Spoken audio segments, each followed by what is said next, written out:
मेरा नाम 2 अक्षर का है, आशू सिंह। लाचड़ी और लाडनू तहसील में मेरा गांव है जो 3 अक्षर का है। मेरा ज़िला डीडवाना है जो 4 अक्षर का है। मेरा प्रांत राजस्थान है जो 5 अक्षर का है। और मेरा हिंदुस्तान मेरा देश है जो 6 अक्षरों का है। ये मेरा हैं। दूसरा, हम बात करें इलेक्ट्रॉनिक मीडिया में ये वायरल रहते हैं। आज इनसे जानकारी करेंगे, इनसे खास मुलाकात है हमारी।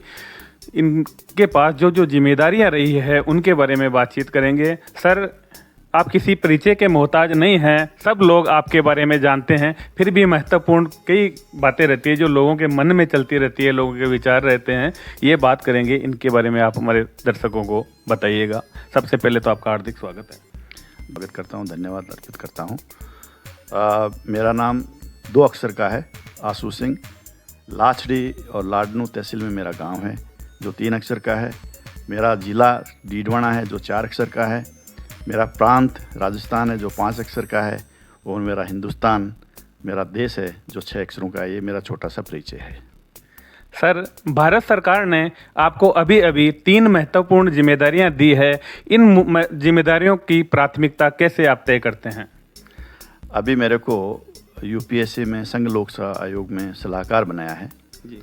और इसके अलावा मैं प्रधानमंत्री ग्रामीण सड़क योजना में राष्ट्रीय गुणवत्ता नियंत्रक सलाहकार के रूप में काम कर रहा हूं, जो पूरे भारत में प्रधानमंत्री ग्रामीण सड़क योजनाओं में जो सड़कें बनती है उसका निरीक्षण करता हूं। और अभी हाल फिलहाल में मैं NHIDCL जो NHI का पार्ट है उसमें भी स्पेशल प्रोजेक्ट मॉनिटर एडवाइज़र बना हूं। तो मैं अपनी ईमानदारी और पारदर्शिता के साथ में मैं अपना काम करूंगा। सर, ये महत्वपूर्ण दायित्व आपके पास है। इन दायित्व में कभी कोई टकराव की स्थिति भी बनती है? नहीं, टकराव की स्थिति नहीं बनती है। कई बार ऐसा होता है कि जब हम विजिट करते हैं, निरीक्षण करते हैं, टूर पे जाते हैं तो क्वालिटी में जो कमियां मिलती है तो ऑब्वियसली जो हमें उस सड़क का निरीक्षण करवाता है तो उसकी यही कोशिश रहती है कि सड़क पास हो। लेकिन जो अगर ख़राब है तो ख़राब ही रहेगी, उसमें कोई गुंजाइश नहीं रहेगी, कोई कंप्रोमाइज़ नहीं रहेगा। यही मेरा प्रिंसिपल है, यही सिद्धांत है और मैं इसी सिद्धांत के ऊपर काम करता हूँ, करता रहूँगा। सर, आप इतने महत्वपूर्ण पद पे रहे हैं, BRO में चीफ इंजीनियर की भूमिका आपने निभाई है। एक अच्छे अधिकारी की क्या गुणवत्ता होती है, क्या क्वालिटी होती है, क्या बताना चाहिए? मैं हमेशा पंक्चुअलिटी में बिलीव करता हूँ, डिसिप्लिन में बिलीव करता हूँ, चेक बैक एंड फीडबैक जी, प्रोएक्टिव अप्रोच, इन प्रिंसिपल्स के ऊपर मैंने काम किया है। सर, बहुत से युवा आपको अपना आदर्श मानते हैं और IAS की तैयारी कर रहे हैं, IAS की तैयारी कर रहे हैं, अधिकारियों के रूप में अपने आप को विराजमान करना चाहते हैं, कठिन परिश्रम कर रहे हैं, एक तप कर रहे हैं, उनको आपका? और जो एक कहावत है, काक चेष्टा बको ध्यानम, आप उसके ऊपर ध्यान रखो। आप अपना हार्ड वर्क करो, परिश्रम को मेहनत करो। दुनिया में ऐसा कोई चीज़ नहीं बना है, कोई मंत्र नहीं बना है कि आपको सोते सोते आपको कोई चीज़ मिल जाए। आपको मेहनत करनी पड़ेगी, बिना मेहनत किए कुछ नहीं मिलेगा। अगर आप परिश्रम करोगे किसी निश्चित उद्देश्य के लिए, किसी गोल को लेकर, तो ज़रूर ही सफलता मिलेगी। सर, महत्वपूर्ण जिम्मेदारियों के का जो आपको मिला है दायित्व, इसके तहत कोई ऐसा निर्णय जो दबाव के बावजूद भी आपने सही निर्णय लिया हो और आपको बार बार स्मरण होता हो, वो बताएं सर। जब साइट पर जाते हैं तो काफ़ी दबाव तो होता ही है, लेकिन मैं अपने हिसाब से, प्रिंसिपल के हिसाब से काम करता हूँ। जैसा कि मैंने बताया, पूरी ईमानदारी और पारदर्शिता के साथ में मैं उस सड़क को या उस काम को मैं देखता हूँ और उसी के हिसाब से उसका मूल्यांकन करता हूँ। सर, युवाओं की बात करें तो युवा आजकल मायूस रहते हैं और जब मैं आपको देखता हूं, आपके चेहरे की तरफ देखता हूं तो एक तेज है, एक चमक है। ये चमक हमारे युवाओं के नहीं देखने को मिलती है। आपके जो ये चमक है, आपके चेहरे पर जो ये एक तेज है, इसका क्या राज है? मुझे तो नहीं लगता मेरे चेहरे पे कोई ज़्यादा तेज और चमक है, लेकिन मेरा जीवन जो है संयमित जीवन है, डिसिप्लिन लाइफ है और इसी की वजह से मैं कर्म को पूजा मानता हूँ। कर्म ही पूजा है। सर्वेण सर्वम साध्यम मैं विश्वास करता हूँ और इसी को लेकर मैं चलता हूँ।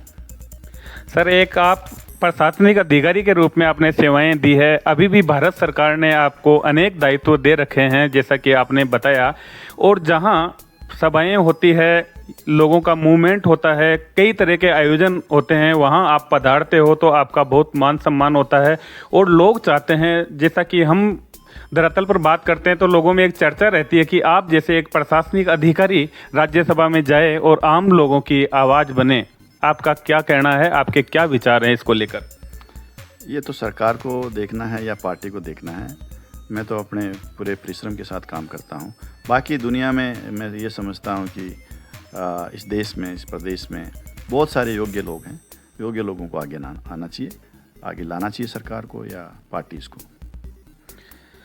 सर, युवा की बात करें, अपन समाज की बात करें तो अपने को देखने को मिलता है कि आज का जो युवा है वो नशे की गिरफ्त में आता जा रहा है, मायूस होकर के नशे की शरण ले लेता है। ऐसे युवाओं को आपका क्या संदेश है?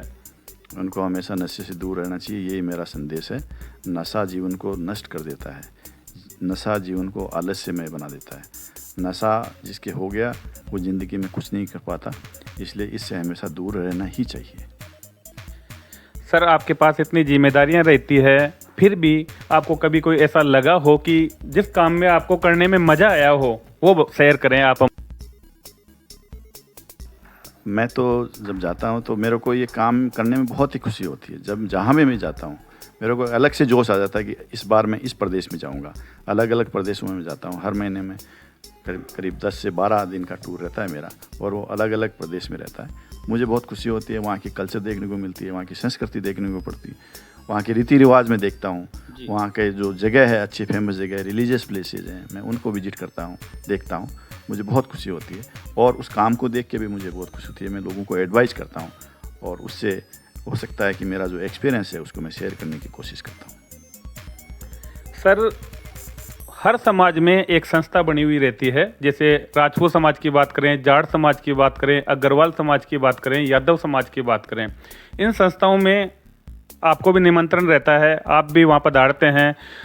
तो ये जो संस्थाएं हैं, इनके पास कितने लोग बेरोजगार हैं, कितने लोग अविवाहित हैं, इनका आंकड़ा नहीं रहता है। दूसरा इसी में क्वेश्चन है, जो बना और बाइसा हैं, इनकी उम्र बढ़ रही है, शादी की उम्र, जल्दी से शादी नहीं करते हैं, तो क्या संदेश देना चाहेंगे? शादी तो समय पे होनी चाहिए, और आजकल का जो ट्रेंड चल रहा है लव मैरिज का या समाज से बाहर शादी करने का, मुझे लगता है कि ये अच्छा नहीं है।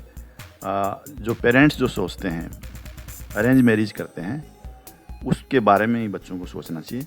काफ़ी अच्छी संस्थाएं हैं हमारे समाज में, जैसे दहेज विरोधी संस्था है, या सगाई समारोह आयोजित करते हैं।